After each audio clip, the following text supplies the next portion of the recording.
여러분 안녕하십니까?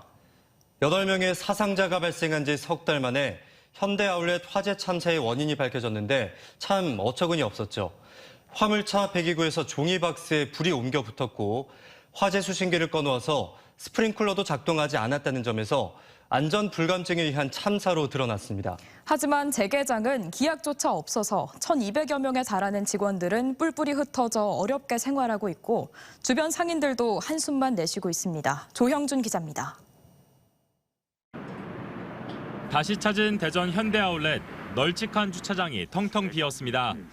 화재 흔적을 지우기 위해 건물 외벽엔 보수 작업을 하고 있습니다. 몇몇 직원들만 전용 출입구로 드나들 뿐 사람을 찾아보기 힘듭니다.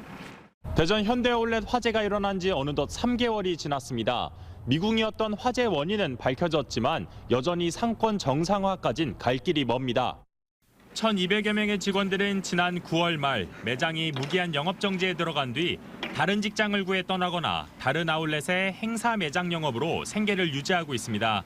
입점업주 가운데는 생계가 막막해 개인적인 아르바이트로 근근히 버티는 경우도 있습니다.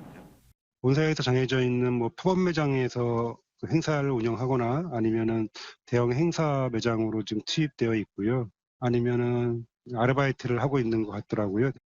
현대 측에선 협력업체 매니저와 직원 등에게 모두 2번의 긴급생활지원금을 지급했지만 복구가 장기화되면서 어려움이 가중되고 있습니다. 아울렛 영업 중지가 계속되면서 주변 상권도 상황이 캄캄하긴 마찬가지입니다. 평소 8시까지 제가 근무했는데 지금 6시 안쪽이면 문 닫고 들어가요. 그 정도로 여기가 캄캄해져 버리니까.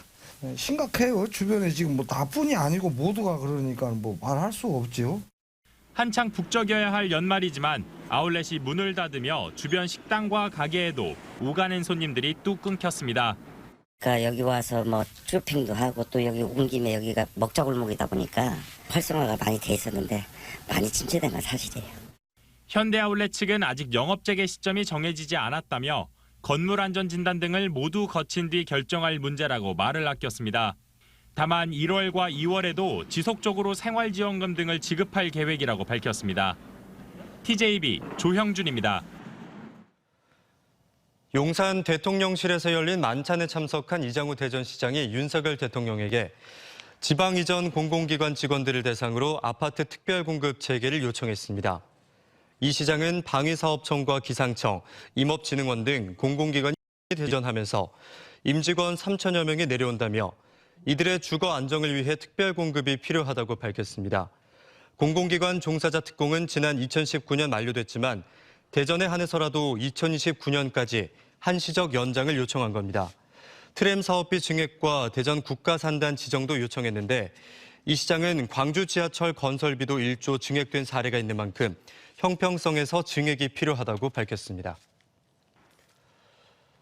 충남도 감사위원회가 지방공기업과 출자 출연기관 24곳에 대한 특별감사를 벌인 결과 부당행위 153건이 적발됐습니다.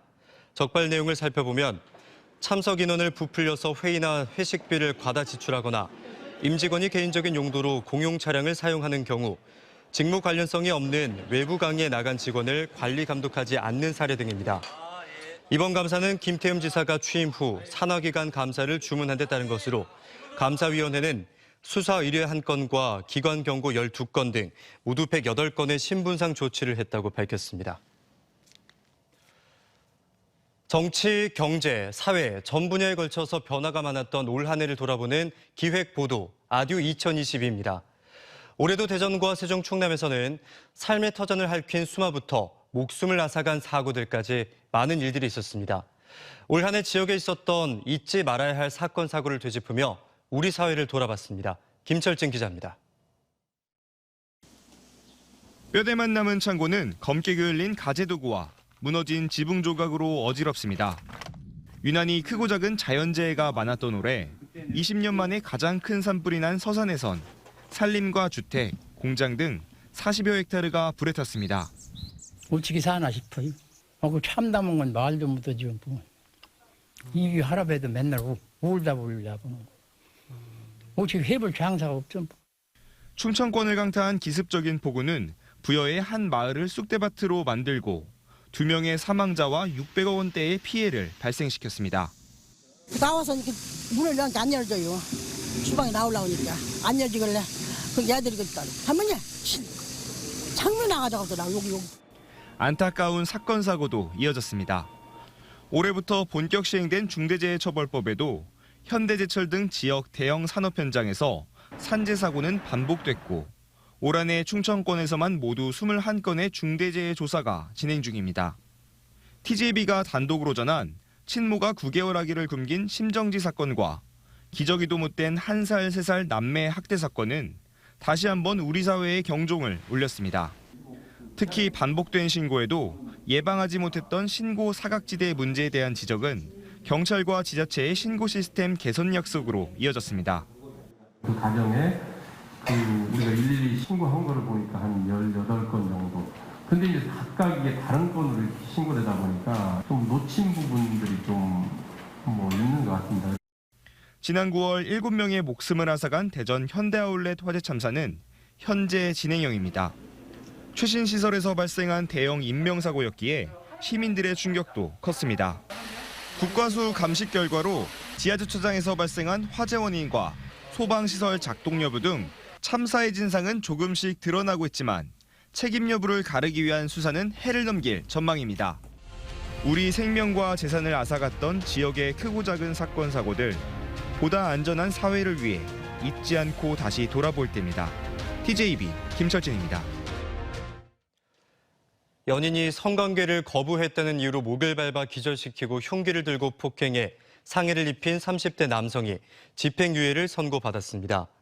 대전지법 오명희 판사는 대전 유성구의 피해자 집에서 술에 취해 자던 중 나가라고 하자 흉기를 들고 죽이겠다고 협박하고 다음 날엔 성관계를 거부하자 목을 조르고 발로 차는 등 폭행한 뒤 베개를 목에 올려놓고 밟아 기절시킨 혐의를 받는 32살 A씨에게 징역 1년에 집행유예 2년을 선고했습니다. A씨는 피해자가 깨어나자 흉기를 들고 다시 폭행해 상해를 입힌 혐의도 받고 있습니다. 재판부는 A씨가 피해자와 합의했고 초범인 점을 고려해 집행유예형을 내렸다고 판시했습니다. 대전지법 차주희 판사는 10대 여성 승객이 목적지에 도착하자 내리는 것을 도와주겠다며 내린 뒤 인적이 없는 골목으로 끌고 가 껴안고 강제 추행한 택시기사 53살 A씨에게 징역 10월을 선고했습니다. 재판부는 피해자는 밤늦게 낯선 택시기사에게 범행을 당해 수치심과 두려움을 느꼈을 것이라며 다만 잘못을 인정하고 전과가 없는 점을 고려했다고 밝혔습니다. 세종과 오송역을 오가는 광역 BRT 노선에 자율주행 버스가 전국 처음으로 도입됐습니다. 운전자가 함께 타지만 핸들을 잡지 않아도 버스가 알아서 척척 잘 운전하는 겁니다. 내년 5월까지는 예약자에 한해 무료로 탑승할 수 있고 대전 반석역과 공주, 천안, 아산까지 충청권 주요 지역으로 서비스가 확대될 예정입니다. 이수복 기자의 보도입니다. 세종 버스터미널에서 출발한 자율주행 버스가 BRT 노선을 달립니다. 알아서 척척 방향 전환을 하고 운전자가 페달을 밟지 않아도 스스로 속도를 내거나 줄입니다. 세종 버스터미널과 오송역까지 22.4km BRT 노선에 자율주행 버스가 본격 도입된 겁니다. 길에 보행자가 갑자기 나타나는 등 위급 상황 시에 운전자가 개입하는 자율주행 3단계가 적용됐지만 기술적 수준은 이미 대부분 상황에서 개입이 불필요한 4단계에 진입했다는 설명입니다. 운전석에 사람은 타 있지만 저희 오퍼레이터 분께서 직접적으로 운전에 개입을 하진 않기 때문에요. 레벨 4의 단계라고 생각을 해주시면 좋을 것 같습니다. 서울 등 일부 지자체에서 시내버스에 한해 자율주행 버스를 시범 운행하고 있지만 광역권을 잇는 버스에 자율주행 기술이 도입된 건 이번이 전국 처음입니다. 국토교통부와 세종시는 내년 5월까지를 무료 체험 기간으로 정했습니다. 자율주행 버스는 14인승 전기버스 1대와 일반 15인승 버스 2대 등 모두 3대가 평일 낮 12시부터 4시간 동안 왕복 6번씩 오송역과 세종터미널을 오갑니다. BRT 정류장마다 있는 QR코드를 찍어 신청서를 제출하면 이렇게 체험 탑승권을 발급받을 수 있습니다. 체험 기간 이후 유상으로 넘어가도 기존 시내버스 요금을 적용하고 다른 대중교통과의 환승도 가능합니다. 시범 운행 기간에는 무상으로 운행할 계획이며 무상 운영 기간 중에 시민 만족도를 조사하여 2023년 2분기부터 서비스 개시 여부를 결정할 계획입니다. 자율주행버스 적용 노선은 내년 대전 유성구 반석역을 시작으로 공주와 천안, 아산, 청주공항까지 확대 적용할 예정입니다. TJB 이수복입니다. 대전시 특별사법경찰은 겨울철 성수기를 맞아 지역 내 횟집과 수산물 취급 음식점에 대한 특별 점검을 벌여 원산지 표시법을 위반한 업소 3곳을 적발했습니다. 화로회를 취급하는 한 업소는 가격이 저렴한 일본산 참돔을 구입한 뒤 국내산 참돔으로 표시했고, 또 다른 음식점 2곳은 호주산 오징어와 원양산 오징어를 식재료로 쓰고 국내산으로 원산지를 허위 기재했습니다. 이들 원산지 표시법 위반 업소에 대해 시 특사경은 검찰 송치 등 형사처벌과 행정처분을 부과할 방침입니다. 지난 5년간 충남에 축구장 4,700개 크기가 넘는 꿀벌 먹이숲이 조성된 것으로 나타났습니다. 충남도는 2018년부터 올해까지 1단계로 꿀벌에게 먹이를 제공하는 밀원숲 3,379만 9천 제곱미터, 나무 848만 9천 그루를 심어 당초 목표보다 31% 넘게 조성했습니다. 시군별로는 금산이 609만 6천 제곱미터로 가장 넓고 공주 387만 2천 제곱미터 등이었으며, 충남도는 내년부터 2027년까지 밀원숲 2,905만 제곱미터를 조성하는 2단계 사업을 진행해 꿀벌 실종 사태에 대비하기로 했습니다. 요즘 강추위에다 폭설이 내리는 날이 잦아서 꽃을 감상하는 건 생각하지도 못할 텐데요. 국립세종수목원에는 지금이 제철로 화려한 자태를 뽐내는 열대성 꽃들이 색다른 볼거리를 제공하고 있습니다. 특히 우주 탐사에 동행했던 식물들을 모아 전시하는 기획전, 이른바 우주식물들이 눈길을 끌고 있습니다. 김세범 기자입니다. 바깥은 한겨울이지만 세종수목원 열대온실은 꽃대거리입니다. 받침은 황금색인데 꽃은 하얀 빛깔로 새우를 닮아 새우풀로 불리는 파키스타키스 루테아입니다. 꽃이 노란 다발을 이루며 위를 향하는 모습이 불이 한참 타오르는 듯하게 보여 불꽃이란 별칭으로 잘 알려진 아프리카 튤립 아우레라입니다. 꽃잎이 잘고 가늘어 촘촘하게 피는 칼리안드라 투웨이드는 마치 밤하늘에 폭죽이 터지는 모습을 연상시킵니다. 한눈에 봐도 노란색 나팔이 수두룩하게 매달려 있는 것처럼 보이는 이 꽃은 천사의 나팔입니다. 이처럼 세종수목원에는 한겨울 동안 활짝 펴 있는 수종이 30여 가지가 어우러져 장관을 이루고 있습니다. 평상시에 우리가 자유롭게 지냈던 그 세상이 좀 생각이 나기도 하고요. 이국적인 풍경이 좀 느껴져서 새로운 기분으로 오늘 즐겁게 감상을 하고 있는 것 같습니다. 발길을 돌려 특별기획 온실에 들어서면 우주 세상이 열립니다. 달 탐사나 우주 정거장에서 임무를 수행하던 우주 비행사들이 검증을 거쳐 가져간 식물들을 만날 수 있습니다. 이 가운데 피닉스 야자는 우주 비행사들의 쾌적한 생활을 위해 쓰였는데 새집 증후군에 효과가 큽니다. 스파타필름 왈리시는 유해 물질을 제거하는 강력한 공기 정화 식물입니다. 우주 비행사들이 식용으로 길렀다는 무나 상추 등도 독특한 재배 방법을 살펴볼 수 있습니다. 모형 캡슐엔 우주 식물들이 여러 형태로 배치돼 있고 50여 년 전 달 착륙 시 채취한 흙과 거의 일치하게 만든 월토나 그 당시 탐사차도 실제 크기로 재현해 흥미를 더합니다. 이제 미래 시대에는 이 자연과 인간과 나아가서 우주와 함께 공존하는 시대가 올 것 같습니다. 이제 그런 것들에 대한 어떤 이제 아이디어와 창의력과 마음들을 품게 하는 그런 좋은 계기가 되지 않을까 싶습니다. 열대꽃의 만개와 우주식물 기획전은 내년 3월까지 볼 수 있어 방학을 맞은 학생들과 가족들에게 특별한 나들이가 될 것으로 보입니다. TJB 김세범입니다. 산란개 11만 4,700여 마리를 키우는 예산군 덕산면 한 산란개 농가에서 조류 인플루엔자 항원이 검출됐습니다.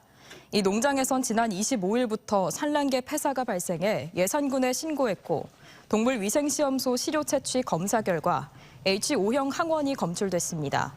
충남도는 해당 농장에 대해 살처분 조치했으며 반경 10km 이내 예산과 홍성, 서산을 방역대로 설정해 이동 제한 조치와 정밀 검사를 벌이기로 했습니다. 고병원성 여부는 농림축산검역본부에서 확인 중으로 최종 판정까지는 하루에서 이틀이 걸릴 전망입니다. 오늘 오후 3시 40분쯤 당진 영덕고속도로 대전 방향 유구IC 근처에서 15톤 탱크로리가 승용차를 들이받았습니다. 이 사고로 승용차에 타고 있던 49살 여성이 중상을 입고 운전자 45살 여성과 동승자 56살 남성이 경상을 입었습니다. 경찰은 탱크로리 운전자의 전방주시 부주의 가능성을 조사하고 있습니다. 어제 저녁 9시쯤 대전 유성구 복명동 홈플러스 인근 도로에서 상수도가 파열돼 도로 일부가 물에 잠겼습니다. 대전시 수도시설관리사업소는 400mm간 상수도 연결 부위가 떨어져 누수가 발생했다며 복구 작업을 위해 5시간가량 단수 조치했지만 새벽 시간이라 피해 신고는 없었으며 다음 날 아침 6시쯤 복구 작업을 모두 마무리했다고 전했습니다. 공주시는 1월 설을 앞두고 75세 이상 어르신을 부양하는 가정에 효행장려금 20만 원을 지급합니다. 효행장려금은 고령화에 따른 사회 문제 해결과 효문화 확산을 위해 올해부터 도입됐으며 지급 대상은 만 75세 이상 어르신을 부양하는 3대 이상 가구 세대주로 지급액은 연간 2차례 20만 원씩 모두 40만 원입니다. 공주시는 올해 설 때 560가구에 추석 때 599가구에 효행장려금을 각각 지급했습니다. 부여군 지역화폐 뜨레페이가 행정안전부 주관 2022년 지역사랑상품권 우수사례평가에서 최고상인 대통령상을 받았습니다. 굿뜨레페이는 농민수당과 국민재난지원금, 결혼정착지원금 등 다양한 정책 발행을 통해 지역 소상공인 매출을 20% 이상 늘려 지역 경제를 활성화한 점이 대통령상 수상 배경으로 꼽혔습니다. 지난 2019년 12월 발행을 시작한 굿뜨레페이는 수수료가 없습니다.